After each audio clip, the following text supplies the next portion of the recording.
I am the magical Mr. Mephisto. This is the Vampire the Masquerade block. So I don't know if any of you know about this, but I quit making Age of Sigmar content. Ha ha ha ha! You've all been duped for 3 solid years. I'm a vampire now.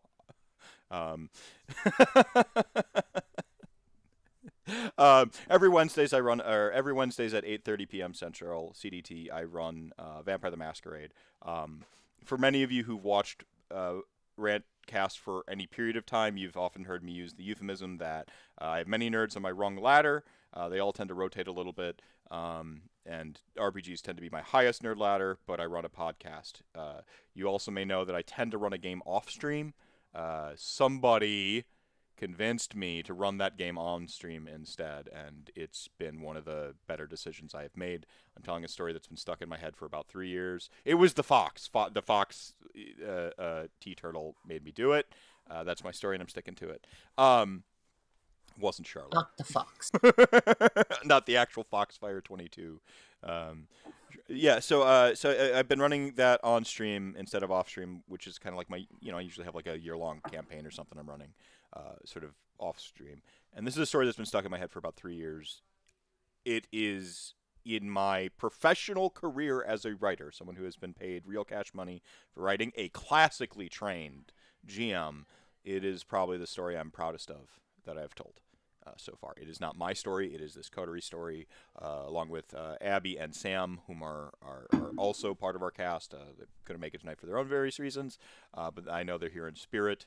And Abby is really secretly the boss fight at the end of the campaign. I spoiled it for you. That's why she's not here right now, because she's going to show up way later on, and then the screen's going to go red and bloody, and then that's the end of the Rantathon. I'm kidding. She'll say it's Morbin time, and then.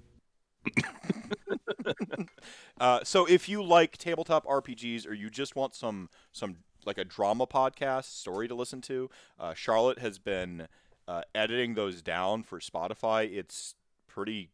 I mean, I find it hard to believe it's the same thing. It's got a pro quality to it, really good sound design.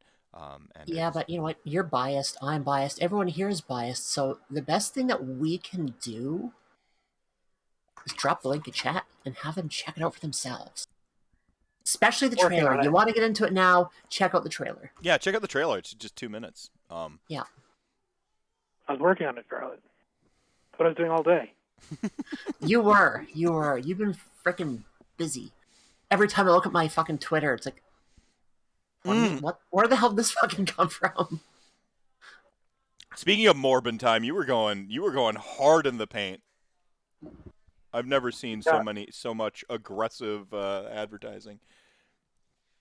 I don't like the skull outlines on the forward too, so I think I'm going to take those off. I think if I donate in this block, I can't win the book because the book's at my desk and I need to ship it to somebody. But this just proves they're still in shrink. I haven't read the rules, so that's why every week I'm asking Scott how to play a vampire and be a better vampire. So I'm just there to tell a story. It took us 16 sessions to roll combat dice. I think it was 16, right? Pretty damn close. Ty says he asks me stuff, but he doesn't listen. I didn't say I'm a good student.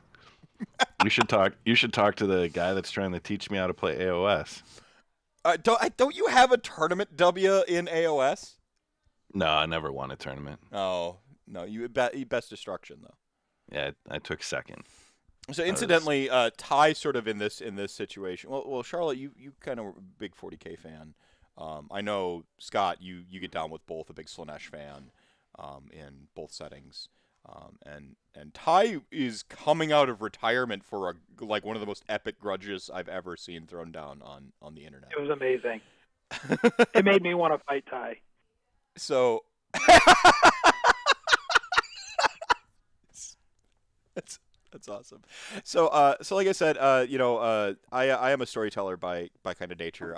It kind of feel like RantCast is me telling stories for 2 hours and just like sharing them with a guest and stuff like that. And being able to tell this vampire story with this group of folks plus Abby and Sam has been awesome. So if you're into stories, whatever, the podcast is really easy to consume. 1 hour-ish episodes, great for a commute. And then again, Charlotte put that special that gloss, that professional touch on it for those. So really solid stuff. One of those ones I'm like, this is gonna be a hard listen because I remembered what that adventure was. I'm like, oh no, how does the David Lynch adventure play out when you just listen to it? And it was snappy. It had a flow to it. So that was, that was awesome. What was like 3 hours in real time for us was, like an hour of like kind of just the meat. So I thought that was really good. So yeah, but one of the reasons I love Age of Sigmar is it's kind of the place where all the voices in my head come together to hang out. It's got the art. It's got Nagash, obviously, and his abs. It's got a lot of that going on. There is the narrative element. There is the storytelling element. There's the hobby. There's the war game. There's a competition.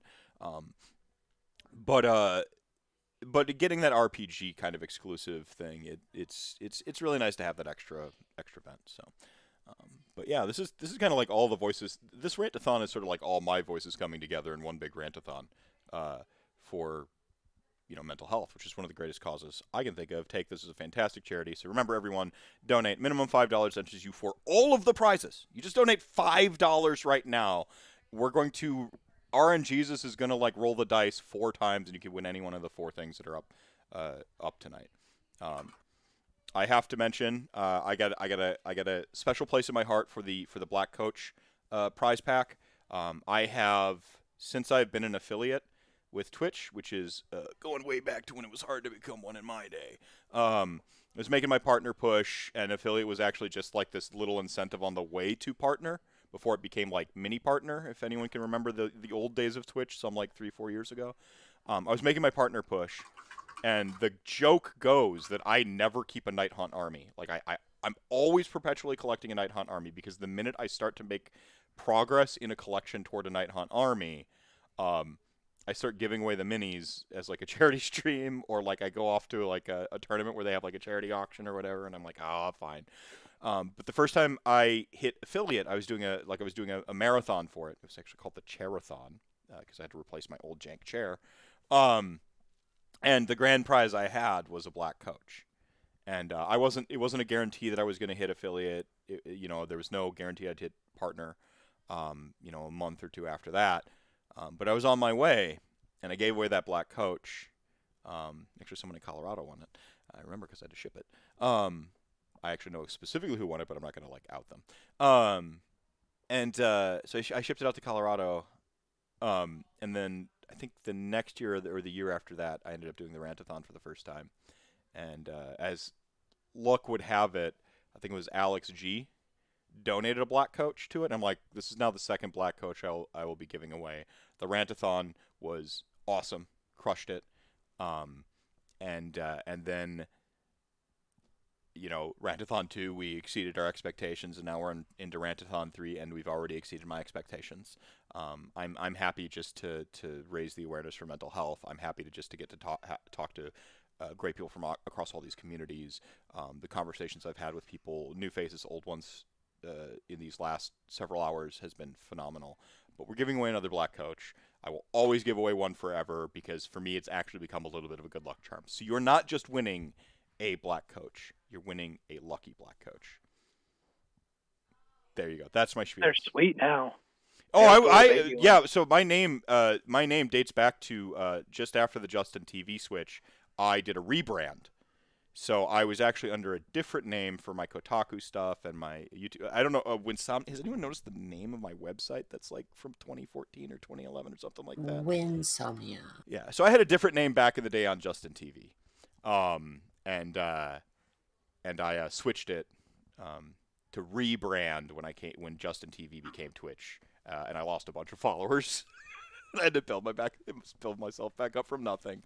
And there was a little transitional period where I wasn't streaming at all, and I had a different name still between the two. And then I became Mr. Mephisto when I decided I wanted to get serious about streaming. And people started talking about branding, and I said, well, I am the brand. It's just me. And I went back to my old college nickname, which is the Magical Mr. Mephisto, because it sounds like a magical bunny rabbit. It's the whole thing. It's like a pimp name slick back. You can say the whole thing every time if you want. So yeah. Oh, Wizards of Earthsea. Oh, yo, Ursula K. Le Guin is one of my favorite writers of all time. Yeah. If I wouldn't mixing things together, I want more Sigvald in Vampire the Masquerade. You killed Sigvald in Vampire the Masquerade. You just killed Elias. What are you talking about? Spoilers. You gave Elias a hug Yes. with the Abyss Demon. All right, so I need to find a new one then. I need a new one. I'll be like, my bad. I didn't mean to kill my favorite AOS character in Darkness. So you just want a blonde-haired guy in armor Who's perfect and who's perfect in every way. Who doesn't wear armor on his ass? Got it. I'm hang on, Jason Carl, please don't sue me. I'm taking a note. No, I have my next character. Don't worry about it. Does that make me the Manfred of World of Darkness then? Because I kill everything I love? Ooh, Maybe. that's deep. Mm-hmm. I mean, he's my second favorite character, so Manfred? yeah. How am I just now finding this out? We've got another Manfred stan in our mix. I mean, I used to really like Vlad, but they kind of didn't bring him back, so we moved on to the second best, Van Karsten. Them's fighting words in some circles. I'm willing to do it. You get that stool, and they can stand up, and we can fight. That's funny. I actually came around to Manfred kind of recently. It was in the what's the name of that? The Shattered Realm stories they were telling. When he went full on Starscream, I'm like, oh, I actually suddenly love this entire character. Like, because it didn't make before he was like more of a simpering coward who never did anything, and then I find like they legitimized him. Because before he actually, like, you only ever really saw he failed and you were told off screen that he succeeded. And you're like, why do you never see him, and it just felt like very cheap. And this time I feel like they kind of crushed it. Sorry, go on. Andrew, have you ever read the Neferata books? I've not read them. I hear they're really good. I don't read those are badass. fiction. I like Neferata too. Neferata's good stuff. Are you saying you like vampires? Vampires and demons, that's my jam. Shocked. Not a fan of elves. I am a fan of elves. I also like elves. To the surprise of nobody. I like elves in Lord of the Rings. Yeah. What do you mean you like elves? No, this is a controversial opinion. I need you to clarify. I like soul-stealing sea elves. It's pretty metal too. I was eyeing up the Lumineths yesterday at my friendly local gaming store. I thought you were gonna go Sylvaneth. Yeah, if I do. All right. White elf with but- daddy issues. Go ahead. It's easy to do both in Underworlds. Yeah, that like 3 Yeah. to 7 model count to have a faction. Yeah, that's something I can get behind these days. As Yeah, I before, put together like Marvel Crisis Protocol teams. We were talking before we got pulled in, and my problem is I have so many other projects on the go, Andrew, that I don't always have enough time to be able to sit down and paint an army. Don't let me exploit your labor, okay? But hey, you know what? When the inspiration is there, use it. You're not exploiting it because Charlotte sits there and are says you in saying chat, you're using I have me? all these things. No. I have all these things I'm doing. Do you want me to do it for the podcast? And you're like, yes. And she's like, okay, this was my idea the whole time. I was gonna do whether you said okay I think think Charlotte, like, I'm surprised she's not the Slanesh player because she's like, yo, you're gonna just do this offline. Why would you do that offline when you could make a whole podcast? It's just like you're just already doing the hard work. Sorry. To be fair, I love you, always Charlotte. toyed with a Slanesh army in 40k. Makes sense. Emperor's Children, Slanesh. that's a fun word. She toyed with them. Yeah, toyed with. I Baby, think you're she's the doing final boss. Oh my God, think she's she's doing making all of her minions. She hasn't even revealed her true vampire yet. These are just her lackeys. The next one up is Agatha, or sorry, not Agatha. Angela. Angela. Or Jimmy. Jimmy. To be fair. Fantastic. This is what you're missing out if you're not watching Milwaukee by the Night. By the way, so no, so you are thinking about getting into Age of Sigmar finally. You've been more on the 40K side of things, I know. For a Well, I little bit. mean, I've played Underworlds before. Like, I've got one, two, three, 4 war bands painted up from Underworlds. I have armies from Beastgrave that are prepped and primed. And I want... what was that other one that recently came out? There's a whole bunch that I want because, like my tabletop role-playing game characters, I'm an altaholic. I like to be able to play what I want to play when I want to play it. So if I'm not feeling my Stormcast this time around, then I might play Masquerade, might play the Dwarfs, might play the Lumineth that were released, was it last season?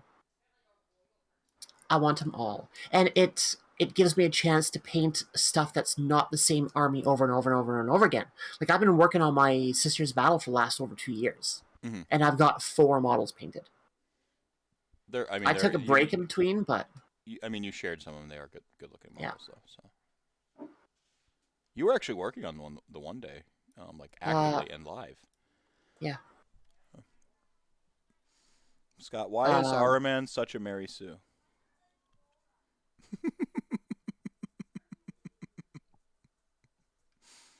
We're $65 from 5K. Is that still true? Yeah. Right on. Let's do it. Come on, Armon is the best character in 40K. Ulf suggested if we have a goal for the block, we could have a walk-on role as an NPC. I mean, I've been we've established a precedent that I will take bribes apparently. So I don't and we know always what. have a missing player. It seems like so. Being an NPC is not hard either.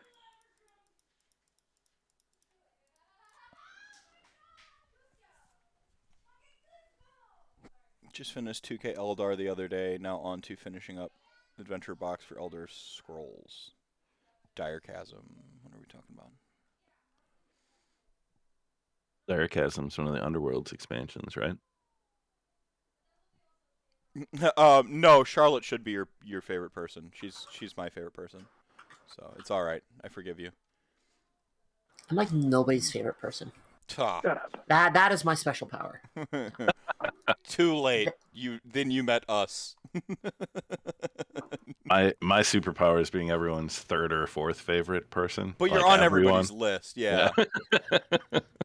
Well, we all know that That's it's actually Sam right now, right? Like we all. Except for my The best thing about getting nemesis. voted off all the islands is I'm always on a lot of different islands. I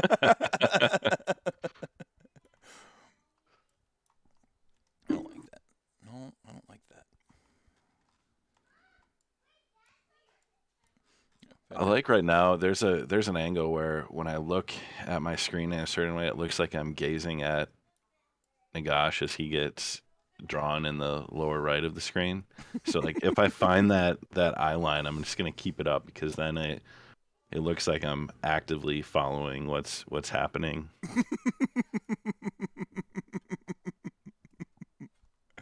Yeah, I messed up. I can't remember which pane I was on for this. And, oh, hey, I found it again. All right, cool. Never mind. Oh, I didn't like that. Little do we know, Nagash is actually going to be the end boss in the Vampire Chronicle. Well, when you succeed at starting the Forever Night, yeah, of course. See, in Vampire, the place where like nighttime comes from is also kind of the same place where undeath comes from. So it's basically the most metal thing on the freaking planet. And why would Oblivion. someone who loves kind of all of the above there, have any plot remotely related to, a bunch of death and like darkness from the There was no hidden motives for choosing a necromancer for my vampire. None at all. I like the hustle. I respect it. There we go. Necro Gangrel. What was that? Ty's a Necro Gangrel. Yep, I'm like if a Gangrel and a Hecata had a child. With a tree. with the tree, the Lorax. Oh. I need to So find a Tzimisce to put a mustache on Sal. Could you pronounce it real quick? How is it pronounced?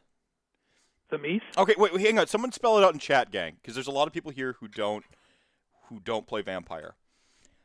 Tzimisce? And okay, so there it is.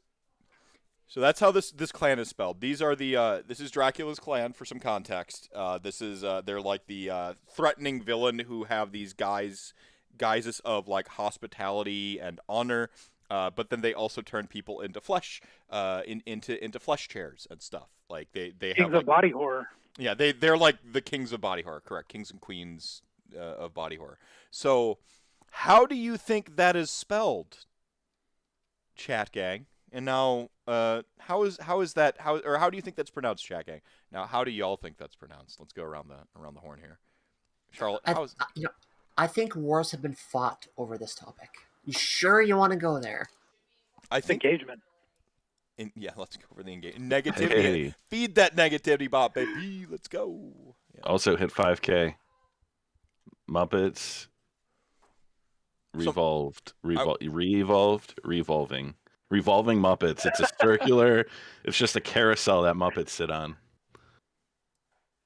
Ty stuck on that word. How's he going to say Tzimisce? I can't. Tzimisce?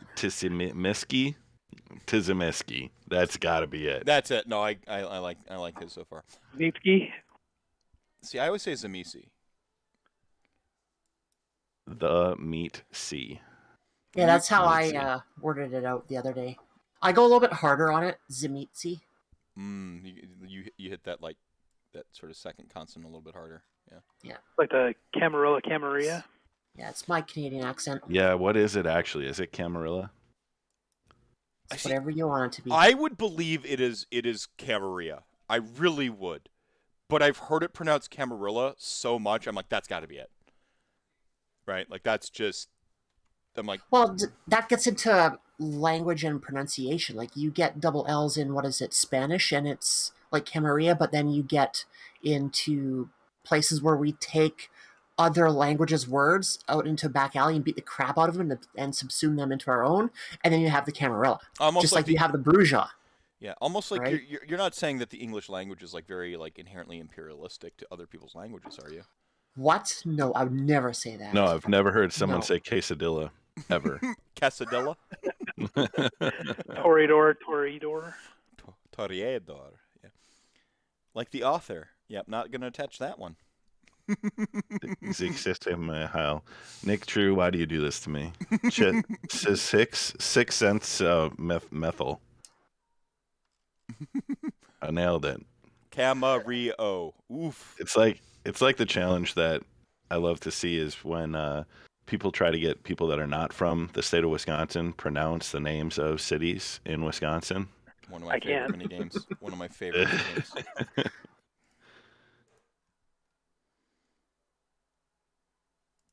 Florida's got some doozies too. That's pretty cool. So yeah, I guess I feel like there's a handful of topics here. What we got going here? I have a buddy who has legit written for White Wolf and even some of the current stuff. I'll try to remember to ask him and let Meph know. You do that and tell them to watch Milwaukee by Night and or listen to it on Spotify. You know what we should do? We should set milestones for our podcast and stream. Like, we know we get some interaction, we get some shares, we get some likes from some very prominent people in that fandom and in Paradox Company themselves. But we need to set goals for getting those people in chat while we're playing. We're at exactly 5,000 right now. Come on, chat gang. What do we got going on here? I'm going to read some donos. You continue. Sorry. Been No, trying that's to all do I that too, Charlotte. I know, you did a good job with getting B-Dave on here for Andrew the other week. And then I'm trying to get. Yeah, I'm basically retiring from RantCast because of it. Because I'll never. No, I'm kidding. I was trying to get Khalil on here. I got. I was talking to Dawkins from Onyx Path. I was talking to Bricado. I think Andrew and Bricado would get along. The guy who What did about Mage. Justin? Do you think Justin would be worthwhile? Achille might be harder just because he's not advertising to do talks, whereas Dawkins and Mercado and stuff will like actively say, "I want to talk." All right. Fair. So real quick, donos here. Snitbag, drop another $5 saying another rat vote. Where are we at on Skaven, Brendan? Oh, he walked away. It's fine. We'll keep taunting him. There's a bid war going on right now. I guess the only thing remotely close to Skaven is Beast of Chaos. So if you want to spare him some mental anguish, you could do that. We got. I tossed him into the Lumineth. We got Mangled Miniatures. Hey, Mangled Miniatures. How's it going, my friend? Haven't seen you in a minute. $20 for theirs. Thank you so much for that donation. I see Z Warhawk minimum pants. Donnie G all dropping $5. Germ Minis with 20. Darth Vol showing up. $5. Anonymous. I keep seeing this person anonymous. They must have a lot. What an incredible charitable person. Yeah, Anonymous has a lot of money. Thank you, Anonymous. We got my homie Joseph. Not gonna say your last name either. $5. Thank you so much. Ben dropping $20. Thank you so much. Spongy Paints $5 saying great content, great cause. Have $5. Thank you so much. Great donor too, as it turns out. Dark Elf Sorceress, how's it going? Don't let the Melkavian drive. She knows. Tanya knows. Tanya watches. Rocco, your boy, always dropping $20. Ulf Paints with 50. The Mountain That Paints. Thank you so much. Dark Elf Sorceress Pants. Pants Mafia Forever. Death Best Grand Alliance. Thank you so much. Dias Cast dropping $10. Thank you, Dias Cast, by the way, for the Gloomspike Gits. Noops showing up. Hey, Noops, how's it going, my friend? $5. Ty, don't give me a book. I don't want to learn the rules. You know what? If your name gets rolled, we'll just move. Are you still? If you win the Black Coach of Destiny, or the Garfield, Richard Garfield? Oh yeah, the hunger is the one I'd be like, yep, let's go Garfield, me and you. Okay. Charlotte, oh thank you, $10. I'm just gonna. We got someone from Scotland here, Scotsman, $5. Twice, thank you so much. Bryce, OMG, Bryce showing up with 50, saying much love for my guy Ty. Winter is coming and it's only about 3 weeks away. Love you, Bryce. Bryce, you're a big part of the reason why I do this, so thank you so much. He actually inspired me at Brew City Brawl one time. I'm like, why don't I use my platform for good? And to spite one person specifically who said my shows are too long. Get at me. And then Dr. Imp dropping $5 say, keep the momentum going. Nagash 6-pack. Hashtag Nagash 6-pack indeed. And Mega Boss Mike showing up with another $5. So thank you so much for those donations, everybody. Keep them rolling in. Remember, if you can't donate, it's cool. Boost the signal a little bit. And if you can't boost the signal for whatever reason, one reason or another, I'm just happy you're here hanging out. Half the battle with mental health is visibility, destigmatization. Really, I mean that's half the battle. So just letting people know it's okay to not be okay, letting people know their mind matters and stuff like that. Doesn't take grand gestures or emotional labor, but that alone is, for me, again, that's half the battle. So thank you so much, everybody who's hanging out, everyone who's donated. Keep it going. All right, Andrew, we also had RantCast for your stream on the big screen at one of the local game stores. Mm-hmm. Nice. So the show's not long enough. It's entertaining, an entire room full of nerds. Is it? Awesome. Yeah, love to hear that. All right, so Ulf in Twitch chat has asked, can you folks talk about how to run horror in RPGs without it devolving into torture porn nonsense, player buy-in, staying on theme, etc.? That is an easy answer in my opinion. Really? Don't have torture porn or nonsense. Mm-hmm. And that starts with your session 0, in my opinion. I'm not a fan of horror movies. I don't like them. I will watch them. My wife loves them, so I'll sit and watch them with her, but I'm not a fan of them. But I have gotten into playing horror-themed games because I find that they're more real in a lot of senses. Like, you're not playing a bunch of elves and dwarves running around some mines swinging and hacking swords and whatnot, so you put more of yourself into a horror character. I did Cult Divinity Lost last year, the year before, on podcast, and we started it off with our very open zero session. Like, what do we want to cover? What are our nopes, like what we did for Vampire the Masquerade? What do we not want to see? Well, we're not going to do violence against children. We're not going to do violence against animals. And we will be open with each other on how we're going to react with certain things. Like, there's been many times where I've said, you know what, I might broach these topics for certain areas of our game. How does everyone feel about it? And without everyone giving a thumbs up, we don't talk about it. So when you're getting into a game that's in a horror setting for the first time with a bunch of people that hopefully you know, because my personal opinion is I wouldn't play a horror game with people I don't know. It leaves myself open to too much and putting too much faith on people that I don't know. There's been a lot of issues in the past in our tabletop role-playing game realm where people have just been complete fucking assholes and betrayed the trust of the people at the table. I mean, I don't want to go into it because, like, honestly, it's like kind of one of my third rails to even almost talk about it. But I mean, I remember a very famous incident of this happening on. It makes streaming RPGs. There is I don't know if you want to call it like an emotional labor or whatever that goes into streaming RPGs. There is something there that it can be intimidating. This game, I think, I mean, it starts with trust. I mean, you have to trust who you're playing with. Now I've had some faux pas. Like, I accidentally stumbled on like something that's not even in our players' checklist, which is like, how are you with existential dread? And it's like such a a specific topic with the apartment thing, right? Like it's there. Some things are going to happen, and I think horror, and this is in general, I love horror. I love it. I love it. I live it. I breathe it. I have, like, it bleeds into, just stuff I wear, the heavy metal persona, the heavy metal side, a little bit more on the punk side, but like punk goth persona, the, inner goth kid that never goes away, a love of death and the macabre. Like, I'm, the kid who watched Tim Burton too young, or Nightmare on Elm Street too young, and just got obsessed, right? Like, that's kind of me. And then I had some personal trauma in my life that just made horror make sense. It gave me why I like horror is I think horror, all fiction, is a safe place to interrogate reality. All fiction, all made up stories give you and I'm gonna explain that in one sense so that I can explain how it's different in an RPG.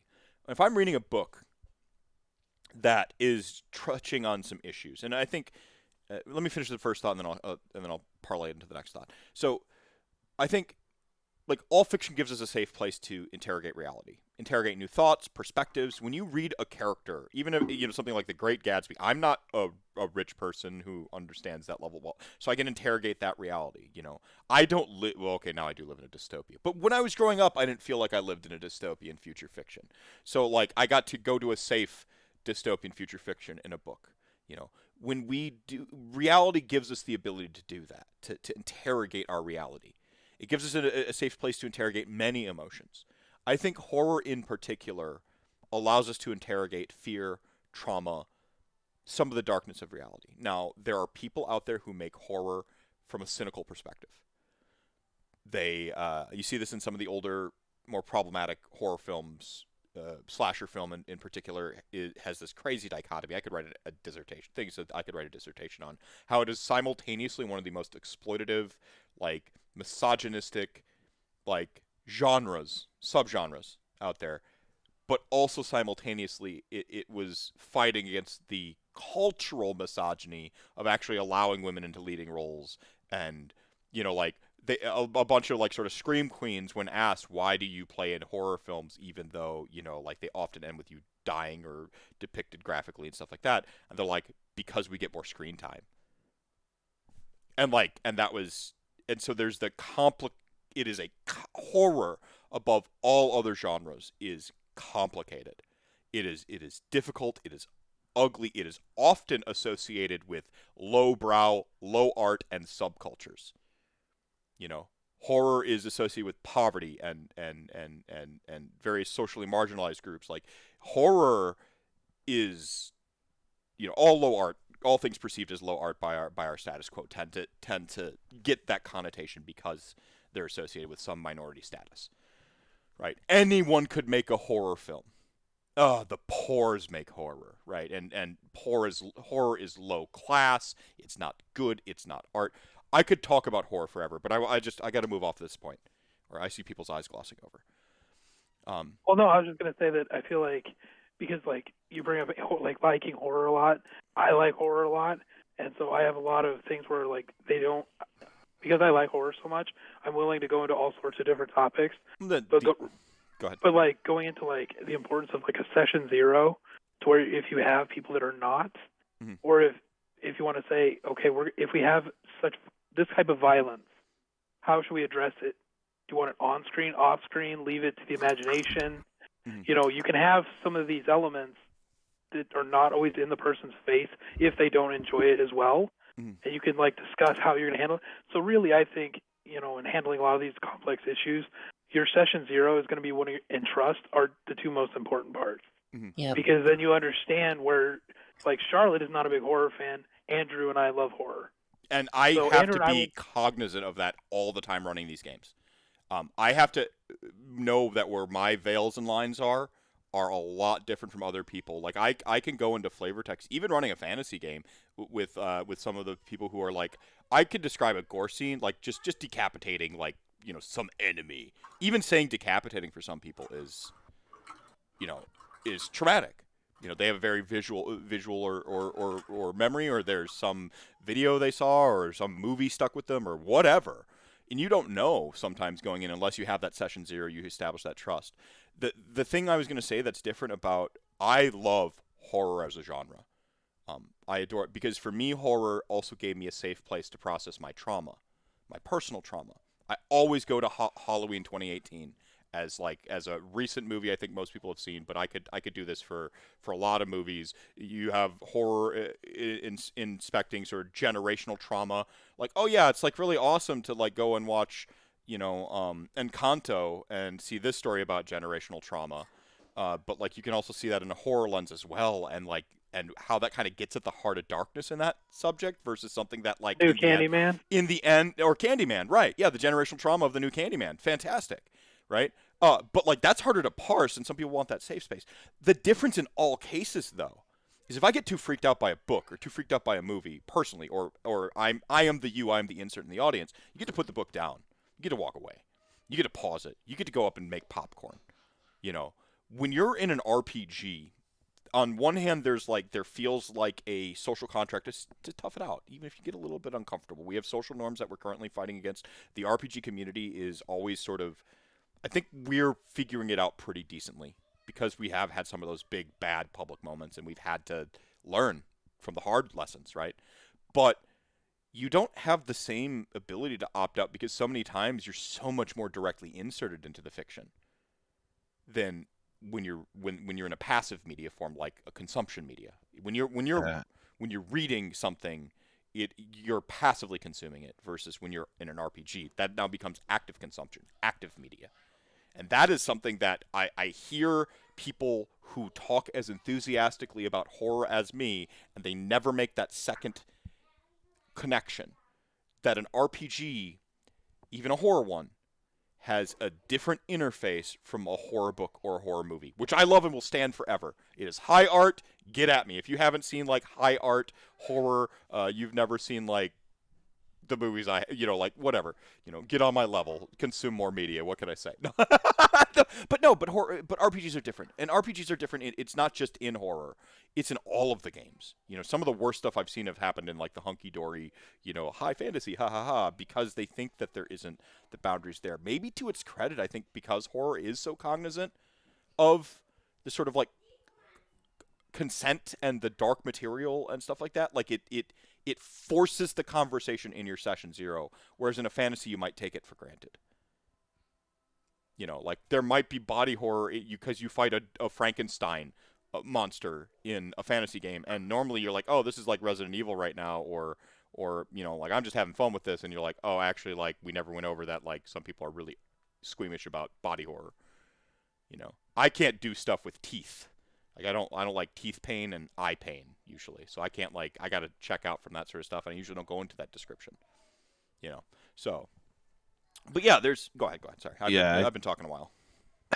I think part of it too, is in Ulf asked in the question, player buy-in, staying on theme. I mean, there's a respect that comes from sitting around a table playing a game for hours with people where you're telling a story for one another, and I think that this group, we were all for the most part strangers to one another, other than Andrew, coming into it. So there wasn't like a lot of foundational, oh, I'm very comfortable with these people. I'm willing to open up. But we really have gotten there. I mean, session 0 talking about, Veils, well, like we had that commitment to be respectful and to commit to telling a story collaboratively. And I think that collaboration and that mutual respect is a huge part of, and that could be horror, that could be any kind of intense role playing. There has to be that element of, caring about the people you're seated around the table with, be it virtual or in person, to respect and be truthful to like what they're willing to engage in and what they're comfortable with. And I think if you're not getting that at the table in a game, that's that's a difficult thing, because when your thematic elements are so intense and so deep, like we get into some relatively twisted type of stuff because of the monsters that vampires are. But I mean, we've got that kind of, at least I hope we do. Now I'm speaking for everyone, so I won't. But we've established that trust, that respectful kind of open environment in our communication, the way we play, and I think that's a big part of the success of it too. I think Yeah. the other part is it's ongoing. It's like any relationship. It's ongoing. You're gonna stumble on something that you're gonna start to like because you trust your party, because you've developed that relationship. You look at the faces of people who are playing. You can pick up some social cues. You see one of your player looking a little bit more uncomfortable, or check, when like any GM has a sense for when somebody's like excited and leaning into their camera, right? Or at the table, and you're like describing the huge dragon, and like people are leaning forward, and they're just, like early today we started with an RPG actually, right, with the plain Gia, and having this moment where I don't play often, so when I play, I just like go Mephisto unleashed. It could never let me play a rogue. Just don't allow it at your table. I'm gonna chew the stage a little bit. Um, but you have that moment where like, okay, I'm talking too much, and you can see that player over there, like what was her name? I would love to have her come on. Arla, she's playing our barbarian. She had some chops. She'd be fun to play with actually. I'd see her like have this thing where she tried to like stop her natural 20, and I'm like, and Travis didn't pick up on it. He self admitted to like not being a big RPG guy. He's more of a wargamer, right? But I saw her. I saw her go, and then she picked up the die and she went to. I'm like, did you just cancel a natural 20 because the person? No, yes, and that you rolled that natural 20, you earned that, and just like going, you can read your players' moments and the good moments, right? You should be able to key in on the inverse too. It's an ongoing thing. Recognizing when a story hook isn't landing, you can recognize when something's not landing on an emotional level too. And again, that comes with that developed continuous relationship. You have your lines and veils. You gotta check back in from time to time. Does stuff update? Did we learn new information about each other as we've been playing? I think this is true of all RPGs. Spending time outside of the game, I think, is very important. Together, it doesn't need to be going out for pizza, but just having conversations not about the RPG sometimes, in Discord or whatever, like so that you learn more about your party. You're telling another thing regarding like the difference between passive consumption and active consumption. This is something we see in Warhammer, right? Warhammer active consumption. I grab a mini, I paint a mini. I'm engaged. I'm physically doing something. In RPG, you're playing it. Not only are you audience, you're playing through the story, and you're enjoying the story, and you're having the story shared with you with all the people at the table, but you're also a character in it. and you're a creator in it. You have this multi-dimensional relationship with an RPG. This is why I think, as a format, RPGs are the purest form of literature. Like, they're resonating on a couple different frequencies. As Socrates, once upon a time, I just pronounced it Socrates. Socrates once just lambasted books. I believe it happens. Socrates? Socrates, yeah. So Socrates once upon a time said that the written word is destroying the oral tradition. Socrates was anti-book. Every generation, the next art form comes out, just like people are anti-video games, as being art, just like people are anti-horror. Every new genre, every new medium that shows up, somebody says it's not art, it's not as good as the thing that was. Writing stuff is my chosen thing. I love crafting stories and writing stuff. But that oral tradition is very much alive in RPGs. It's the sitting around the campfire, metaphorically speaking, going, and then I was out there and I saw this beast. How big was the beast? Oh, it was at least 3 times your size. Like that same thing happens in RPGs, and there's nothing like it. It happens a little bit in Warhammer because, again, all those little parts come together in Warhammer, but you're getting like a good, like, sort of quantitative amount of great stuff. And in RPGs, it's like the distillate of a couple parts of it. If Real campfires... quick question. I just got a PM. If I say Dark Angels are the best, how much money do you think it's worth? You?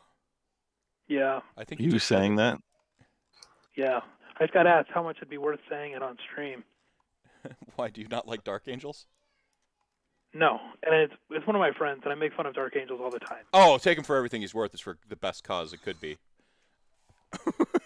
I mean, it's got to be at least worth $100, right? Yeah, I think $100. Yeah, easy. Yeah, easily $100 if you say Dark Angels. But now you have to hold that line for one whole year, though. Every time it comes back up, it's like I had to tell people that Ossiarch Bone Reapers were the correct change. They deserved their nerf. I had to hold that line for a year. Are you ready to commit? Is it worth $100 to commit to every time this friend asks you about Dark Angels to say they're the best? Yeah, I mean, if it's for a year, that might be a $250 to $300 commitment. That's hot. That's a lot. Mm-hmm. Yeah, I think I'm with Ty on this. If it's got to be for a year. I mean, you got to commit. Yeah, don't go like, saying it on stream. Woo, like they could just clip you out of context from like 2 seconds ago, and that's your dopamine hit. You got a hard commit, but you also got to know your value. So, like, I, as the arbiter of this transaction, self-appointed naturally, you got a hard commit to it first and foremost, but then also you need to reevaluate the value of that hard commitment. 57 cents a day, says Dr. M. I'm about it. How much does that work out to in 365? Oof, that's a lot of money. That's a lot of dosh. As Rocco, your boy, threw out $200. I think $200 dono that's worth saying it for a year. What do you, $250? Where are you coming in at that? I'm just saying I guess numbers. 200's okay. 200's okay. All right, tell your friend $200. Glad I could. I mean, I'd say it for $250. I have no skin in the game. Like it doesn't hurt me. Oh yeah. As a dyed-in-the-wool Blood Angel for my entire life of playing 40K. I mean, don't get me wrong. Blood Angels are my favorite, but like for $100. Yeah, Space Vampires. Come on. Of course. I'm sensing some sort of like theme to me and my general existence. Anyone pick that? No, I already gave that away at the beginning part of the show. It's horror. I like horror. So can we talk real quick about Nagash's chest right now? If you would like, the one I'm drawing. Yeah. Okay. Can you zoom in on just under the armor, just the top of the midriff? Okay. I is into this. I am. I'm really, really into this. Okay. If he starts stroking the screen, I'm leaving. That's not gonna happen. He licks the camera. I won't do that. Lick the abs, fascist. Yeah. I won't. Yeah. Speaking of one of my favorite memes going around the 40K culture. Sorry. I feel like I should just never explain that joke. There's a few people who knew, and then there's people who are like, I'm never explaining it. All right, so I think what we need here is a Mhm. little more shadow between armor and skin. I can't do that. I've already combined those layers. It's not happening. All right. What do you mean by shadow? Like you need like a little like this action? Or no, that's not a shadow. You want like dark, Yeah. Yeah. like something like there, Yeah, that'll do. something like that. Why is that? Because it's not like reading as armor as separate. It's reading more like like shoulder Yeah. pads or something. Yeah. Yeah. So here we I do are. like what you're doing though. That is far, far advanced beyond what I can do. This is I started bad. messing around This and- is garbage. I just doing it too much because the dopamine commands me. Yeah. I can't. What I'd like you to do is to finish this and then use it as your Twitter avatar for like a week. I know. This is no longer my art. I have to give this to somebody. It's the problem is like I started out like not taking it seriously when I did the face, and then but the more details I added, the more I like started going ham. And so we got to like I gave it the corpse body and the midriff, and I'm really proud of the skull on the shoulder here. This is in case you're wondering what my inspiration art is. What I keep my reference art is. It's this one. Oh, I still got to do the tentacles. We'll get there. It's a work in progress. We made $1,000 for charity or something like that doing this. Or 4,000. I don't know. It was a while ago. Where I think you were at 4 before we started talking. Last time I looked. Where are we at? Rocco, you boy. Wait, is Catherine SCA? Is she? That's pretty dope. Then Ulf says no, a boffer LARP called Aurum. Oh, so she's a LARP. She LARPs. LARPs. Cool. No, I know like 2 of those words. I know LARP. I know LARP. I don't know what a boffer LARP is. Where you get to hit each other. Oh, like the big foam weapons? Yeah, they violate the no-touch rule with swords. I'm in.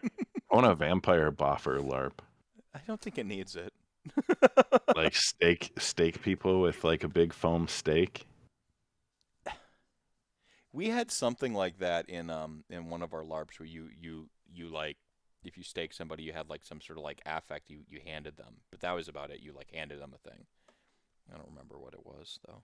Do we have like a literal baton, or did we actually? So no, I'm not gonna let the truth get in the way of telling a good story. So we used to we literally broke the chair off of a table, like every proper stake or a chair, and that we just handed people a chair like when they were staked.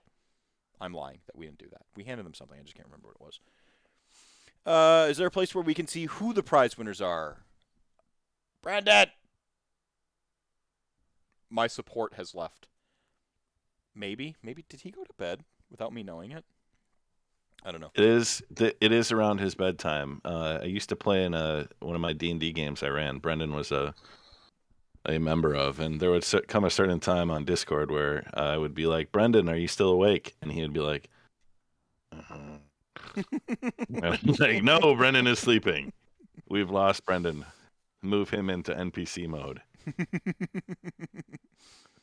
All right. Let me. We had Abby almost do that a couple times. Let me hide this monitor real quick. Let me check. Prize winners. So I have like a master form for all the prize winners. They will be shared. It's a little much to like sort of actively update, but I can tell you right now the Mystic Veil was W. Soren. oh boy, The Creature Comforts was a Surgeon UFO. Deluxe edition of Plain Geo was Jacob Berry. Mega Boss Mike won. The Paincio model, the fully painted Crook's Army was Dr. Imp, and now my document's not updated, so that's the most recent one I have. well, I can tell you one prize winner is going to be happy because I believe the donation was just made for Scott to profess his undying love and appreciation for the Dark Angels. Oh, did we do that? Let's check it out. Looks like it. Let's check the tapes. Scott knows what he has to do. $200. So first off, Justin, thank you so much for the $200. So he just sent me a screenshot of paying. So what was that best faction in 40K right now? Like, I think it was the Dark Angels. They're pretty sweet. yeah, pretty sweet. They have a really good Primarch named Lionel Johnson. He's the best at everything. He's much better than Magnus.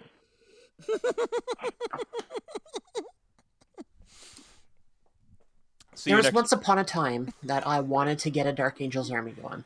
Yeah. My chest hurts. I'm dying. Did that hurt?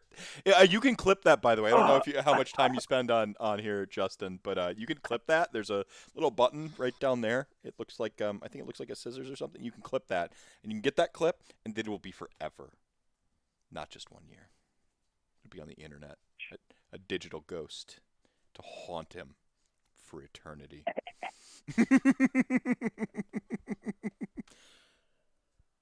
Massive slate of gaming. That doesn't sound like a terrible thing. Yeah. No, not at all. I can't wait. Next week, Oh. it's like Wednesday through Sunday for me is one massive slate of gaming. I've just been donating like so hard the whole time, but yeah, just doing too much gaming to enjoy this fantastic so much content. today. Yeah, I'm supporting this amazing cause and playing too many games. You know what? That actually sounds super dope. I wish every day could be like that, where I just play games and donate money.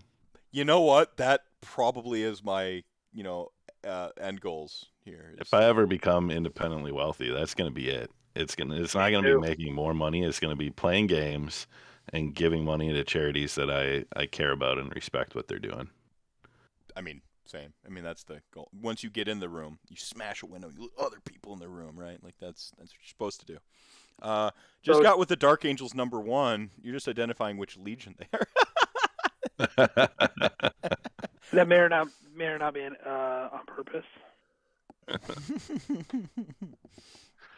All right. I'm going to step away for a moment. Y'all have the Yeah. Charlotte's in charge for you. I mean, That's a good decision. You've learned that. Yeah, well, you've learned that either one of us, Scott, is not a responsible enough leader. One random grab bag plot device, and Ty immediately jumped off the rails. Immediately, it was like the first. Was it even the? It was the second adventure. The first time you were out of the. You fight like it was just like exposition, establishing hook. You know, like you're in a box. You're on the rails the most you'll ever be this whole thing. The minute I opened a window off the exposition train, he jumps out it. You're still in the exposition. It was just the first left alone one time. Once. All right, Charlotte, you're in charge. This is why we don't let time. Sometimes you just have to seize the opportunity when it presents itself. I left him alone for an hour, Charlotte. An hour. And a tree that can enter the endless night into the world, that seems like a good thing to do. Great ideas. Rome wasn't built in 7 days, and Sal can't ruin everything in 7. So it's okay. Sal and Ben are on a race to the bottom. So Sarah's working on humanizing Sal. So how's that going? So far, so good. He's got a daughter now. Big Papa Sal. So I think since you're in charge, Charlotte, you get to just like ask Scott and I questions, or right? Is that what that means? Like you get to set the course of the discussion now. Yeah. What was the first game that got you into tabletop roleplay gaming or wargaming? What do you want to start with?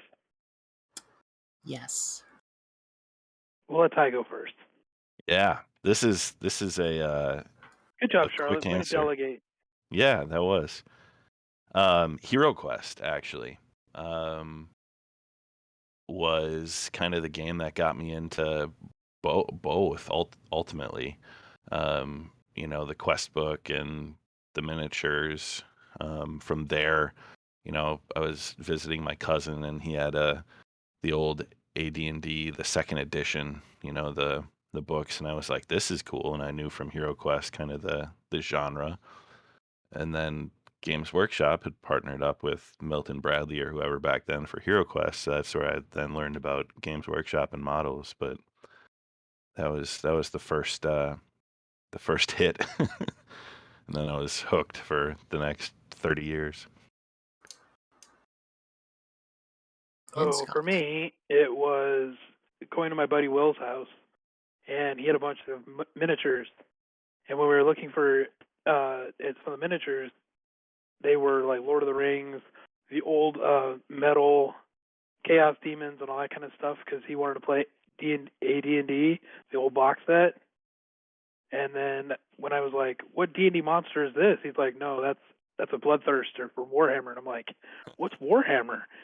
And then he tells me that I can play an army of demons, and I'm like, "You son of a bitch, I'm in." You've been holding out on me this long? That's what I'm saying. Yeah. Charlotte, how about you? Necromunda. That's a good game. Ish. We had this comic store just down the road, and went in there, and they had their whole little diorama set up and whatnot, and all the terrain and the models, and was interested. Highly interested, but at the time we didn't really have a lot of disposable income. I was in grade 9 at the time.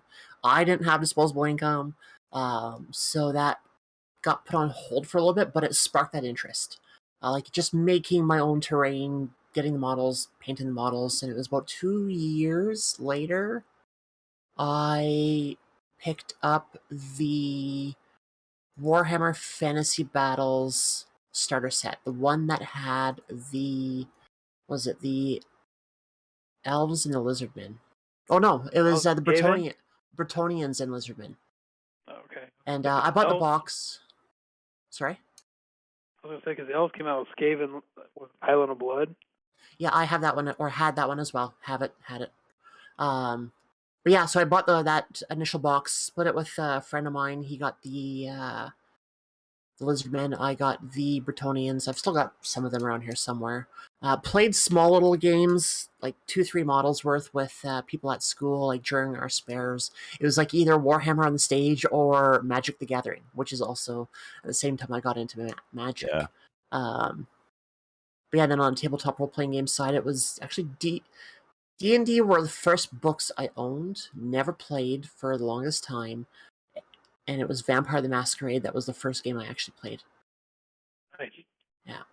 Oh, first campaign. So D&D, as I think I was in 6th grade, and my adventuring party that I was running through the classic graph paper dungeon that I made was my father and my younger brother, who was 4 years younger than me. So he was 8 at the time, and my dad. And that was the very first tabletop role-playing game experience.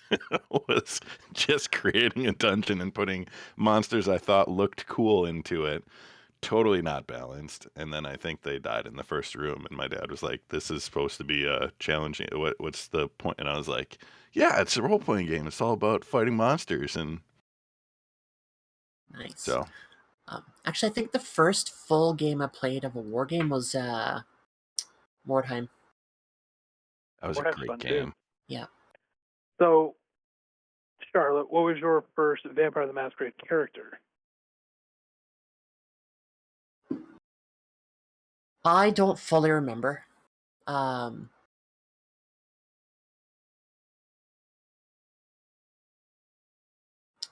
Yeah, I don't fully remember. Like, my first game wasn't until much later, but I did a lot of freeform RP on IRC years and years ago.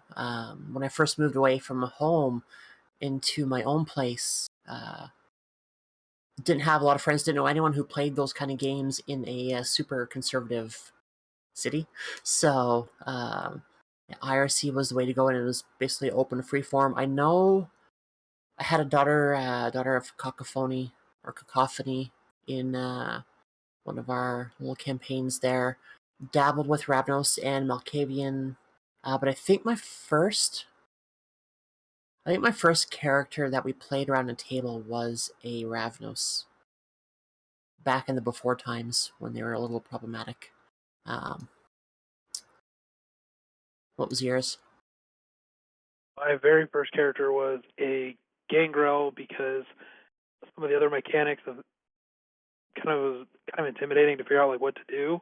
And Gangrel was like, I'm durable, I talk to animals, and I can fight if I have to. So like I'm kind of self-sufficient. I don't know what anybody else does or when anything else happens. I just don't want to die.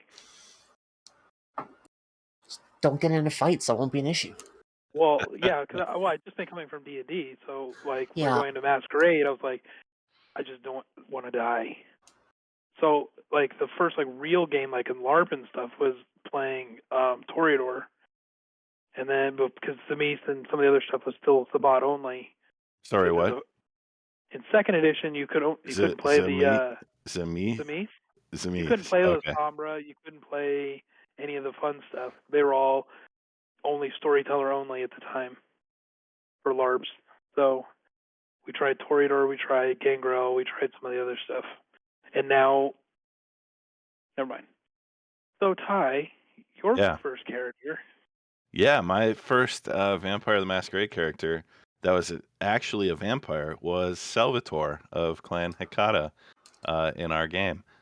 Good job, buddy. Yeah, I had a chance though when I was I play a mage game where there was, Paradox being Paradox had my mage was actually a vampire for a short time, and he called himself the Prince of Milwaukee because we had driven most of the vampires out, and he thought he was, embraced by a Toreador, and is a interesting bit of the campaign where I played that was V20, so I actually bought the book and we made my mage into a vampire so I could no longer use magic, use disciplines, and did that for a handful of game sessions before I was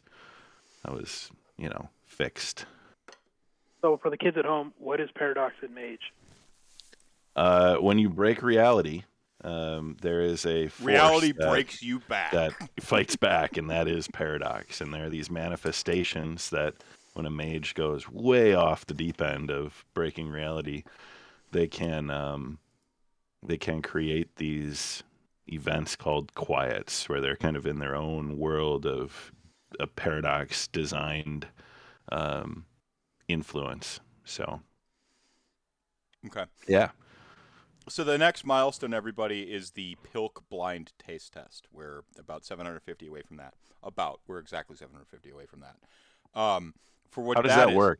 So there are 5 assorted colas in my fridge right now that will be mixed with milk, and I will be tasting them, kind of rating them. And do you have Zevia in there? I believe they are. Cream soda Dr. Pepper. Diet Pepsi or Diet Cherry Pepsi. Okay. There's orange vanilla Coke. Oh gosh.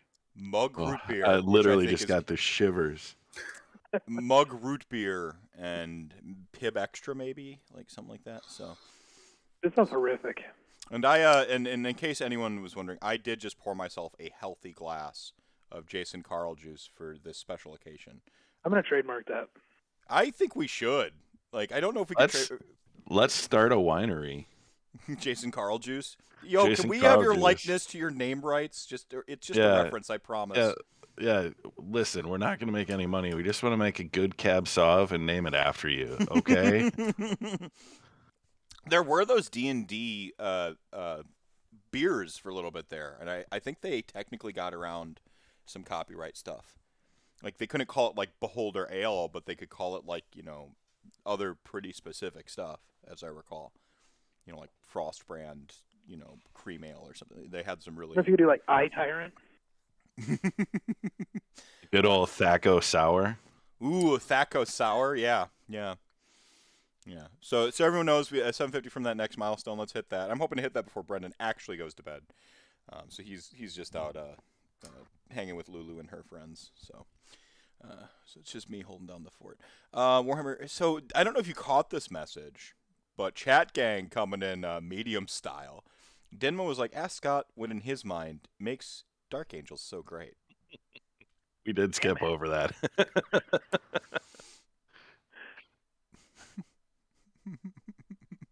I could take this one in. I have to answer that? I think Scott's got to at least answer it a little bit, and then Charlotte, you can, like we'll just do like a nice little one-up. One of the coolest things about them is the Fallen. Like Fallen Angel, that is awesome. And for some reason, they have an enormous amount of their members named after demons. That's pretty sweet. Like okay, Belial. Is that what makes That's a them the win. best? Is that what makes them the best? It is for me. Okay, Charlotte. Well, in my opinion, they are the best because they are green, and my favorite color is green. I She love does it. And like green. bone. Most of them are green. Some of them are bone colored. And black. The And black. Fallen. Bound and hound and hell. Yeah, I mean, Red Angel or Dark Angels, Blood Angels have the Black Company, which is like basically the coolest thing ever. Yeah, Death Company. Yeah. And they have Mephiston, no relation, the greatest psyker in the universe. Yes, they do. I will what's own really that funny, mini though, just about- to own it someday. Like I have to. It's You know my what's really namesake, funny, right? though, about the Death Company? Hmm. The reason they're so angry is every time they see somebody, they think it's Horus, after Horus killed Sanguinius. So literally, you can imagine them running into a room of like 100 Horuses and screaming, I'm going to murder you, Horus. That's kind of awesome. Is that canon? That's that's Mephisto that Ty's holding up. Yeah, no, the Mephiston model is sweet. I kind of want it just Partially painted. It looks like a vampire. It has my namesake. I'm out of reasons, but I think those two are good. He also has, if you look at his armor and then look at the Francis Ford Coppola Dracula armor, they're the same. They got that. The Ty, hold that one up musculature, yeah, the musculature thing going on, yeah, it's super super dope. It's like they watched the movie. No, what? So yeah, I think I caught back up with checking now. Way to go, Dinma. Great question. Great question.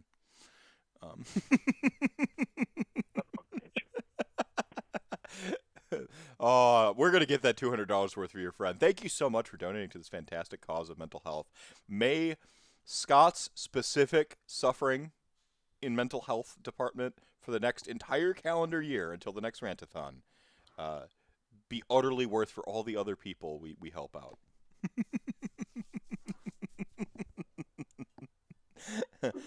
Oh, Justin. I see some more donos coming in. Thank you so much for those donations, everybody. We got Dying to Batik Van. She's actually donated a gift. The aprons and or t-shirts, I believe, available tomorrow morning. Those are from Dying to Batik. Or is that? No, that's later tonight. That's the, I think, Veterans Block. In the next half hour. Kicker, another $5. Thank you so much, Kicker. Gramps, Tim, and there's that anonymous person again. Thank you so much, Anonymous. I don't know who you are, but deep pockets. Respect. I want to have access to finances like Anonymous. Mm-hmm. Yeah, that'd be the dream, right? All right, I'm going to turn back on. Oh, no, it's been on. I'm going to put my art back on. There we go.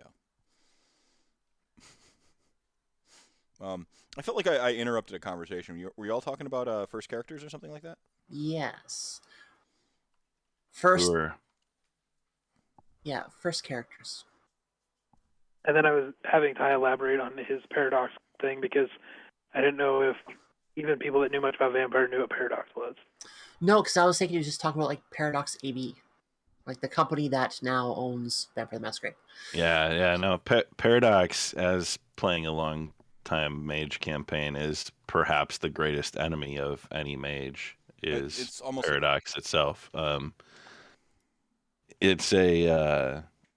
I mean, at times, depending on how your storyteller plays it to it, it can greatly curb like what mages are willing to do because of the pain of the backlash and what can happen and the amount of resources you need to climb out of some of the holes that Paradox will put you in.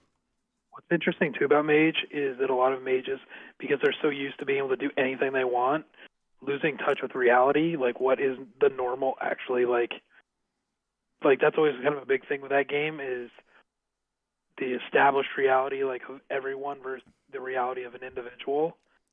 So like when you could basically turn anything into anything, what is reality? And that's part of the whole quiet stuff too, which is interesting. Yeah. What is very interesting? Well, I'm sorry. Go ahead. I was gonna say with things like our Lynch game and Vampire, could you imagine taking this group into Mage? This group? Oh, yeah, really awesome. I'd run this group in virtually any game, quite frankly. I enjoy the party dynamics. I'm already thinking I'm gonna have to finish up that Plain Gia game with like Who Was There. Maybe actually have Charlotte run that.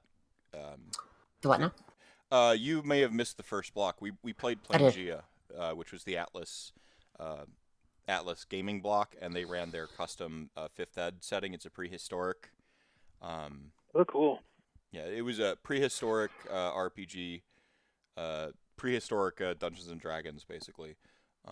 And we kind of they were running a module, and we kind of got stuck in it, and we didn't get to finish it. And yeah, thought it could be fun to finish that on stream or whatever with the cast. I can run it to just kind of finish it with that group of folks that we were playing with. But just a thought I had. I'm like, oh, Charlotte could totally run this. That way I can continue to play my character, the dwarf rogue Avender, Avndr. It's spelled like it sounds. No relation to other captains. Are there any one-shot He's a prehistoric blocks? tagger, by the way, is literally his backstory. He just tries to like climb mountains to like leave his artist marks everywhere, and he's like making a map. It was actually a lot of fun. But the forever GMs, whenever we get free, even though I'm a forever GM by choice. I'm not even like the reluctant forever GM. I love GMing over playing. You know, if you ask me if I want to play a game or run a game, you know. Okay, what defines a forever GM? Ty? So, a forever GM, the classical definition is one who must always GM in order to play RPGs because either people around them are not willing to, or they're the one who's driving the purchase of campaign settings or new books. But a forever GM has, for most of their gaming life, been the role of the game guide, if you will, showing their friends new games to play, being the creative driving force, and they often do not get a chance to play. And when they do get a chance to play, they are a force of nature, unleashed, willing to push all boundaries and make whoever is GMing really stretch and grow. They're a growth opportunity for the new GM when they get a chance to play. Yeah. Growth opportunity, yeah. Well handled.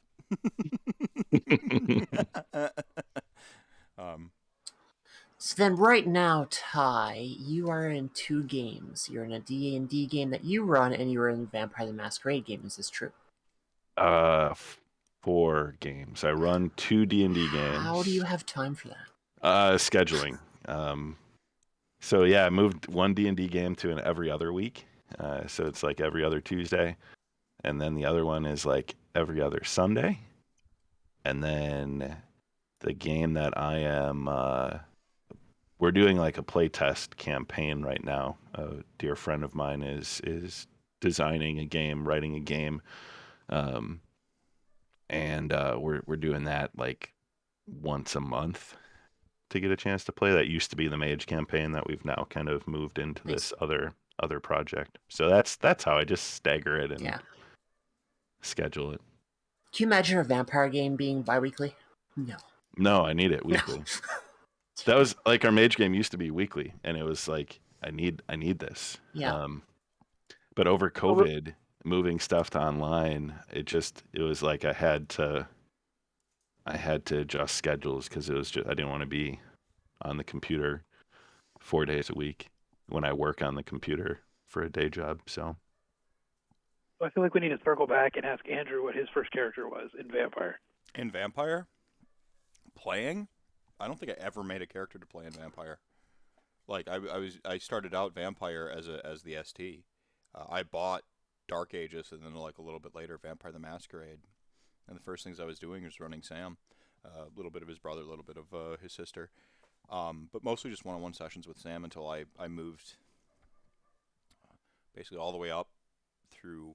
I moved one time in middle school, but then I moved back, and then all the way up until my sophomore year when I moved out to Green Bay, and then the game company in the game store in Green Bay, and I learned this off going off to college. Like all the stores had their game, and I feel like growing up, all the towns kind of have their game.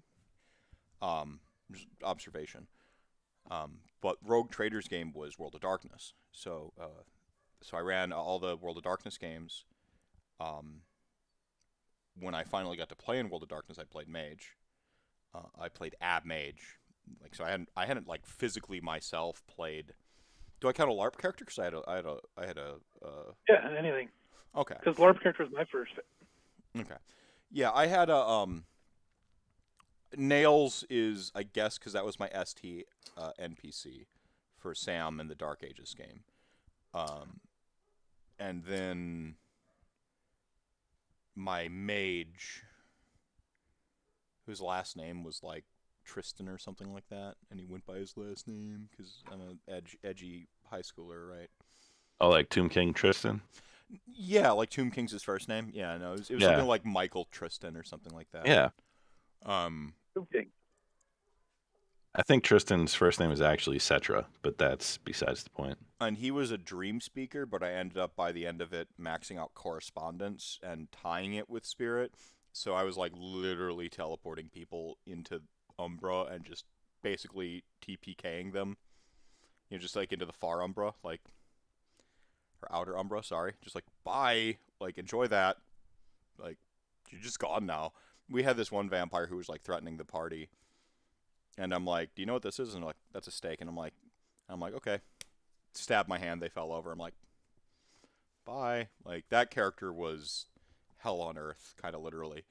OP as hell. This is why a reason why you never run a mage in a mixed World of Darkness game. It just shouldn't be done. And it was the Forever GM thing. I'm like finally unleashed. The first character I play in a mixed. I'm like, oh, a mage. Straight to the thing that breaks the game the quickest. You're just not playing on the same scope as anybody else. You're just even like werewolf. You're like, okay, they punch stuff better than a werewolf, or they punch stuff better than a vampire. Like a prepared mage can be stopped by nothing in the World of Darkness. Like if a mage is given time to prepare, only like, paradox, right? Like it basically. Yeah. And even then, if Have you you have ever like looked at mummies? Yeah, mummies are ridiculous. Mages are sweet and cool until they weren't ever born. Right. But Right. but when we LARPed, because we'd closed down Rogue Traders to LARP, and that was the first time I got to play like a vampire. That was myself. It was a Malkavian. It was basically just Anatole, and I didn't tell people it was Anatole. So it was like Anatole's like personality had schismed, because Gehenna was happening at the time, and so like it was like Anatole actually dies in Gehenna, as I recall, was like the outcome of that. But I was playing Anatole, and Anatole, like instead of dying during Gehenna, had like a fragment of their personality become real and self-aware, like with a deep dementation. So essentially, like Anatole was my daddy, except I was like a psychic ghost. Couldn't just play a normal ass vampire, could I? Yeah. So I was like this like psychic ghost was like the big twist of like Anatole's like final moments on Gehenna, and had like one of the like fake night lives that Anatole had as like a cover. I don't remember which one. And I think the character went by the name Trent. Can I propose a stretch goal until the Pepsi milk, like somewhere short of there? If we get to like another $500, we unleash Gehenna, in my a game. game. Yeah. Yeah. Yeah. Good luck. Yeah, good luck. Yeah, do that. I mean, you could do it. You kind of have the keys to the kingdom in terms of like helping Gehenna like kickstart. I don't really want to kickstart Gehenna. But That's a false narrative being pushed by Ben Sahar and others that Salvatore wants to do this thing. They have better marketing than me. They have better PR people. See, Sarah's already gotten into him. Yeah. No, so that was and then my first vampire I got to play a character, a little known character named Dante in two different games. Yeah, no one's ever heard of Dante. He's a guitar player named Virgil. Yeah, Dante is a guitar player named Virgil. I got to play him, and he was like kind of the vampire I always wanted to play. Utterly indulging the tropes, like you know how like every clan has its like stereotype, like Melkavians are the the fish Melkavian, or basically the Joker. People just want to play the Joker or Deadpool and like talk to the camera. It's bleh, like you kind of vomit every time somebody plays like one of those stereotypes. Not everyone plays them, but every clan has that stereotype. And Banu Hakim's, formerly Assamites, especially in Dark Ages, was like they were ninjas.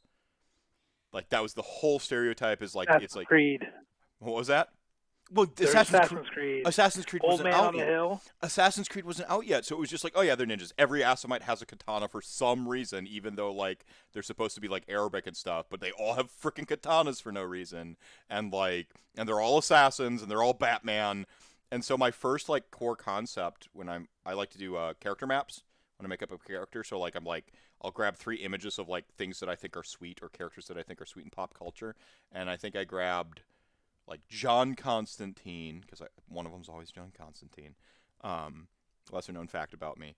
I think I grabbed John Constantine, Cloud Strife, and Batman, or something like that, were my 3 like core concept images at first, or for my character map, and it evolved over time, and eventually I ended up like the joke was I'm making Batman Hakim or whatever, like Batmanu Hakim or something like that.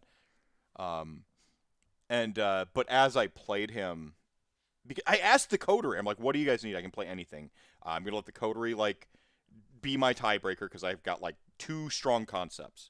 And it depends on what the party, if you need more investigation in social sphere, I've got this like Hakata private detective who's haunted by the ghosts of like the one, like he had the flaw for like supernaturally haunted or whatever by like the last murder case he could never survive or he could never solve, the one that got him embraced. So he's a Hakata who like talks to corpses to do investigations, was the one core concept. He was supposed to be like a 1950s gumshoe, and then the other one was this like sort of like proto Yakuza Banu Hakim, who was like sort of conscripted into like the spirit war he wanted no part of. But a little piece of trivia about Dante is he's actually a Nephilim, or not Nephilim, Nephandi. He was actually Nephandi, and the whole twist with Dante's character is, for anyone who knows mage stuff, because okay, so I'm going to get a little how the sausage is made. Every storyteller who you know in World of Darkness, their favorite game is Wraith, but they never get to run it. So they settle for other games, and there's always ghost shit in them anyway. Their second favorite game is Mage, but they don't have the patience to run it because that shit gets cray. So they run Vampire instead. Okay. The Mage book is like 3 other core books combined, isn't it? Like my Mage 20 thick as fuck. At least. That's Mage 20. Yeah. That's a weapon. Direct comparison. I mean, there's Dark Ages. That's all of Dark Ages, mind you. That's like all the splat books, everything. That's Dark Ages 20. That could fit inside of that, literally. That's the core book. Yeah, this is just 2 books of Mage. This is like just 2 books of Mage. It's got the like, no, it's 3. It's got it's just got the 3 because there's 3 different things. And then this is Wraith, which could also fit inside of Mage. So can someone explain to me how Wraith works? Because well let me finish this up, and then we'll talk about Wraith. We got a little bit. So Dante, the big rub with him is he was Nephandi. Nephandi are mages who are born with their avatar inverted. They are serial killers, basically. They are supernatural serial killers sent here as agents of chaos. They're demonic, and they're just evil incarnate. So Dante was a really good killer. Conscripted at a young age by the local gangs, trusted by in the 1920s was the first sort of surge of both simultaneously, like, because when you make a character, you start like justifying all these weird timelines to overlap to see like, well, can this character even exist? So Dante's whole thing is he's half Irish, half Irish Catholic, half what then would have been like the post the Ottoman Empire, sort of like half Arabic.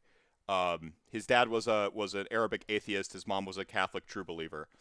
And so he's like half Irish, half Arabic, who is just a street thug because he's Nefandi.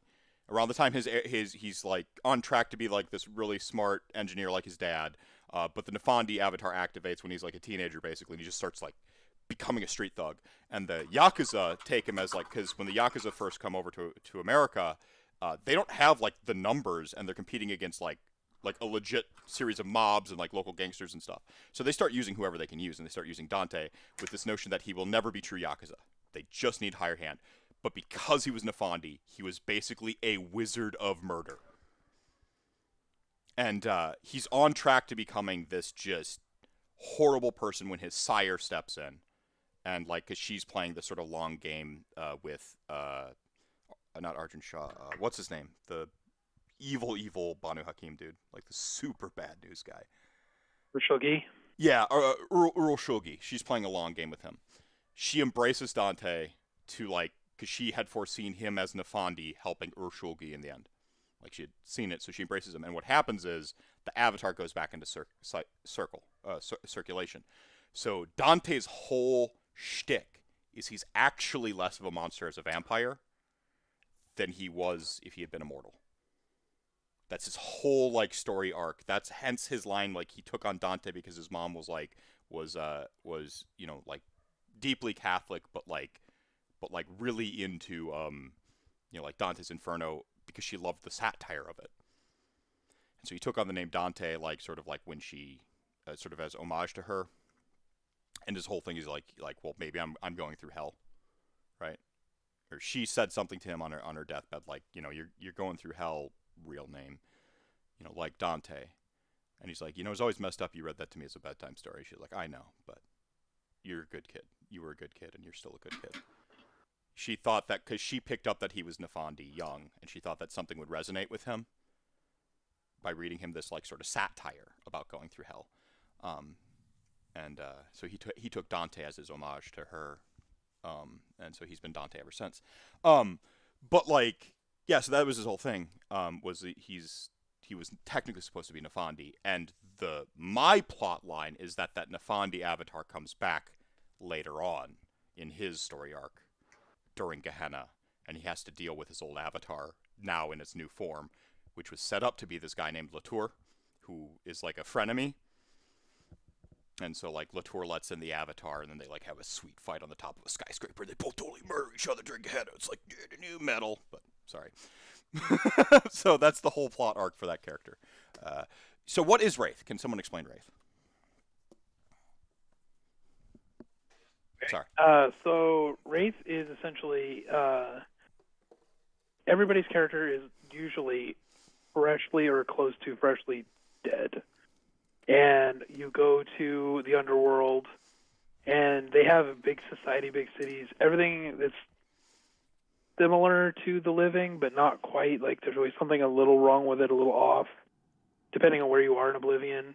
And of course, at the center of the Underworld is the Eye of the Storm, where is essentially Oblivion, where the Neverborn are, where it tries to pull on everything and destroy it. And a lot of like the living characters or the player characters have to deal with basically being just dead. And like it's got a lot of strong themes. No, Brendan was fine. You could have characters that are like suicides, died in a car crash because they were on alcohol, or like there's a lot of like Vice. dark topics in about Vice and stuff like that.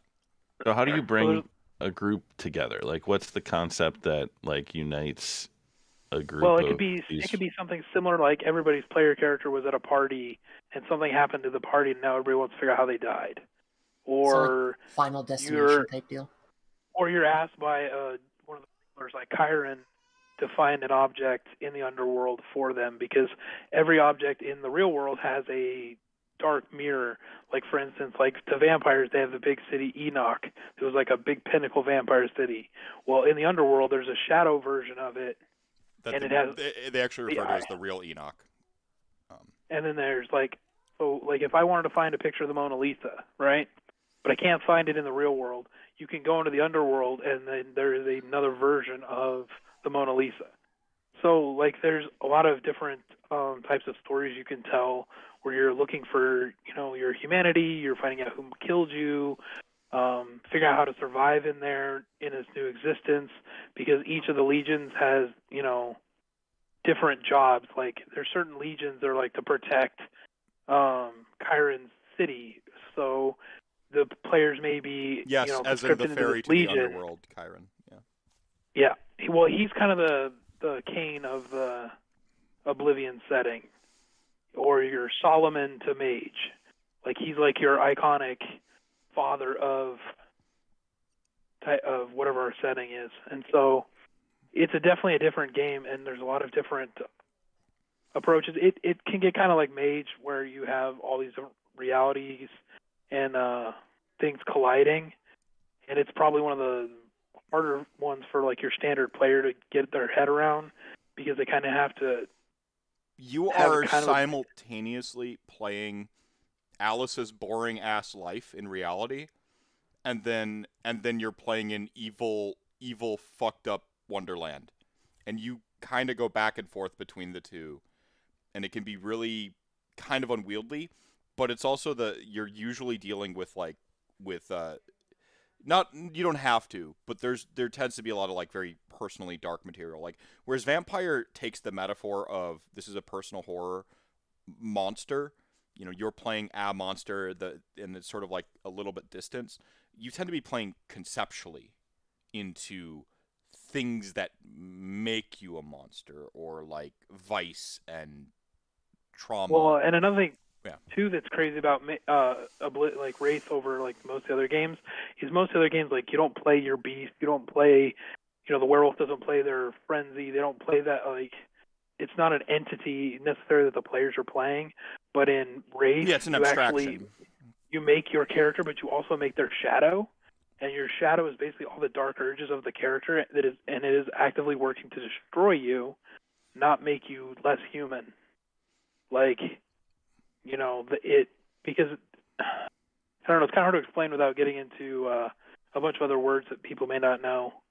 Yeah. But it's interesting because you have a duality of characters, where you have your human character, and then you have everything that's the worst part of your human character trying to destroy you. And both of them but they both have their own abilities, their own stats, and all this stuff. It's kind of interesting because you're almost playing two characters. But one of them wants to continue playing, and the other one wants to start Gehenna, as Ty put it earlier.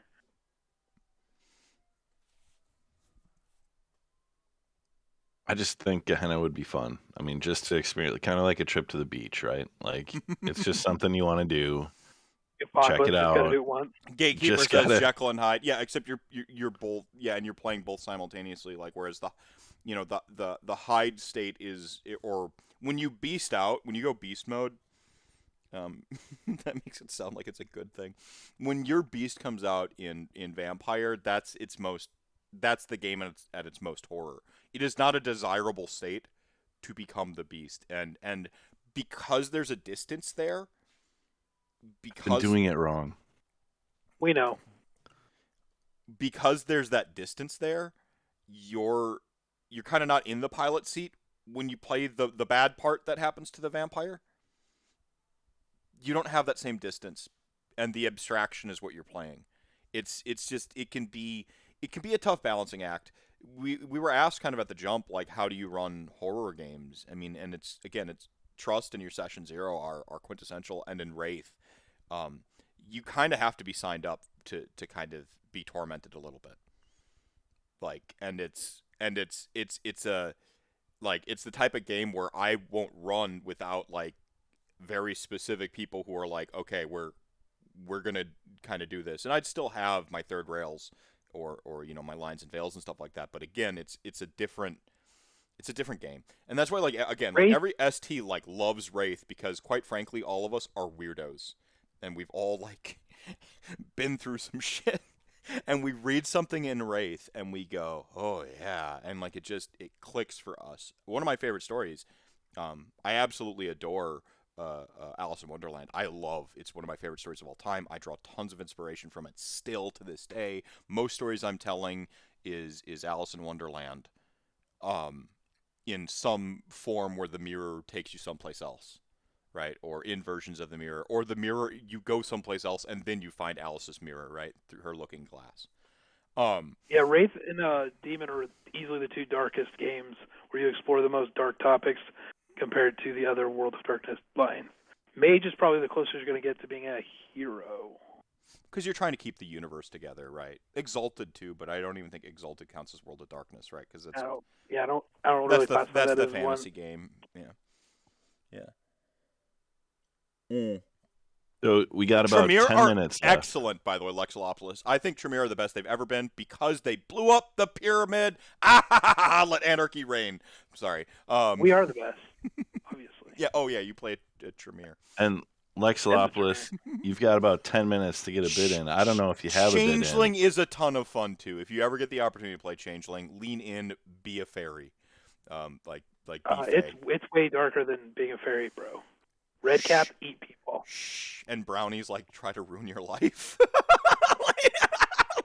Well, it's funny because they like try to actively ruin people's lives. Yeah. Oh, these aren't these aren't fun fairies. These are like more the mythological. Historical. Historical, mythological. Like they will Autumn ruin Court, you. Red Irish, Cap, like forever. Folklore. Love Autumn Court, Red Caps. Yes. Mm-hmm. If we can't tell who the most enthusiastic about the World of Darkness is amongst our coterie. Hold on a second. Ty, you're making a little speech? I was just trying to encourage everyone here as we get down to the last 10 minutes to go and donate if you would like a chance to have a wonderful V5 book. So some of this stuff we're talking about, you could be like, oh, this is what Tremere are up to right now. And not be like me and never read the rules and just count on everybody else to tell you what's going on in the game. Don't be a Ty. No, Ty. That is fair because you do a lot of our note keeping for our recaps. So that is what you bring to the party. I don't write anything down. So I rely on your recaps every start of the game to get us through it. So if you don't read a book, if you don't read the rules and we have to give you some of that information, that is okay. Look at how everybody many pages of notes so far. Yeah. This many to go. We're ready. We're ready. Is that a Star Wars notebook too? It is. It's my Darth Vader vampire note. Darth Vader's also awesome. Yeah. No, it's I love this vampire game. I thought we'd talk a little bit about a little bit of everything because it's a lot of us are most war gamers probably like RPGs, and if you don't, it's a great time to get into it between Soulbound and a lot of sort of like the older RPGs are sort of refreshing their line and kind of coming back between Cyberpunk Red. It just came out a couple years ago. Like all those like old like 80s like staples and mainstays. I think we're in like a new silver age of RPGs right now. Like these last like 4 or 5 years have been this resurgence of interest in RPGs. People are finally coming out of their Dungeons and Dragons like sort of like comfort zone and playing some different games. Like I've got a Studio Ghibli based wacky hope punk RPG. No combat in here, BB, just problem solving and friendship. Let's go. With the weirdest bunny ear art on the planet. I think Heiwo would appreciate this one. It's like think Kiki's Delivery Service the RPG. We're living in a golden age. You've got like Blades in the Dark. You're seeing takes on fantasy. You're seeing representation in ways we've never seen before from like Afrocentric RPGs and Coyote and Crow with the sort of more of an indigenous perspective. Like it is a great time to get into RPGs. Go ahead, Charlotte. It is my mission to get people to play as many tabletop role-playing games that are not D&D. Right. Yeah. Yeah. So there's it's. I mean, dungeons. I don't harsh anyone's mellow. Like if D&D's your comfort zone, that's all you want to play. Go ham. I'll be the first. I will hand you a pack of dice, a pat on the back. I'll even run some D&D one shots occasionally, just because the ubiquity and the access is legit. But again, I think we're in a new silver age. We're just. Go ahead. D&D is the gateway drug. You get people in with D&D, and then you say, have you met the Expanse? Have you met Coyote and Crow? Have you met Soulbound? I mean, if you play Warhammer already, there is Warhammer Age of Sigmar Soulbound, there is Wrath and Glory, which is 40k, and there is Warhammer Fantasy Roleplay, which is the old Warhammer Fantasy battles, right? Yeah, Charlotte, I've got a place in this Soulbound book for you. I gotta get your your signature. I'm collecting them from all the playtesters. Maybe I'll get Emmett and stuff, but the joke in that one is my name shows up in the credits almost more times than Emmett's does. That's fantastic. Where is it? Oh, here we go. So I've actually got signatures collected in there, so I want to get Charlotte's in there. So we're Soulbound, actually like a great gateway drug in and of itself. I think they made Soulbound on purpose for people who have either played the war game but not Dungeons and Dragons, or Dungeons and Dragons but not the war game. And it's this great little like bridge between, where like because it uses D6 pools, people who play the war game and it's using terminology you're used to, you're going to be like, oh yeah, this makes sense to me. I just got to like translate it halfway, right? I've already got the Rosetta Stone, so I'm ready to go. And vice versa. But once you're on Soulbound, then you're in Dungeons and Dragons or some of these other games. But Vampire will always have a special place in my heart because it was the storytelling system, right? It was that oral tradition. It exploring some of those heavier, loftier, esoteric concepts, and having villains that you don't fight with your fists. You know, don't get me wrong, I love a good slobber knocker. A wrestling fan and all that. But you kind of earn the combats, and it's the other stuff that'll kill you. It's saying the wrong thing to the wrong person that'll get you dead, or dead for really real. The final death, as vampires call it. It's not just the weird goth emo game where people just want to pretend they drink blood. We talk about the actual blood drinking very little in our game personally. But the horrors there, I wish Abby were here because her character has essentially she's got two junkie stories going on in her backstory, right? Like it's her touchstone is a recovering heroin addict, and she's got this blood bond issue, and you've got all these characters with their little, Sarah's story with Elizabeth, this bracketing of bad sire figures, right? Like these bad people who turned you into vampires, and they have these inversions of each other for this very interesting like counterplay to them. Ty is obsessed with death in an unhealthy manner as somebody who's already undead, but he's now showing he had dysfunctional families. Like his story is essentially one of dysfunctional family and people using him like a blunt object his whole life, and it is until his unlife where he starts to discover kind of a real family, and what lengths will this monster who finally feels a real semblance of family go to keep that when there's this other thing inside him that is just as liable to destroy his family. These stories begin to come out. The mad scientist that is our Tremere right now, because they're looking for the next big bad, maybe blind to the fact that they're becoming the next big bad.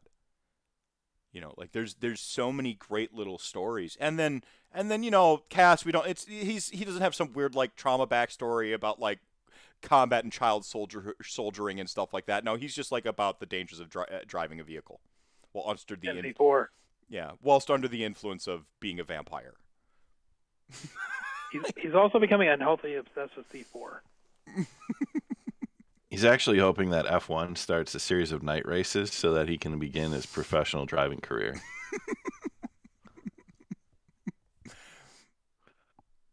So yeah, like there's a lot of great RPGs out there. If you haven't played an RPG yet, I assure you play war games right now with someone who does. I assure you. I've tried at a few AOS tournaments to do a Friday night D&D one shot. I did at NashCon last time I went. This year I've been asked to bring like Hero Quest along, so not D&D, but there's the tie-in. There's people willing to play. There's conventions all over the place where you can go for a day and learn to plays in, get some games. Like Yeah, play some Shadespire and then go play a RPG. Go ahead. Yeah. No, just like a lot of game shops now are starting to do like Saturday or Sundays, like Pathfinder or Star Wars or different stuff where it's easy to get into a game just to check it out, learn to play. Because a lot of people, once you get past that, like I haven't played, how do I start? You form like this.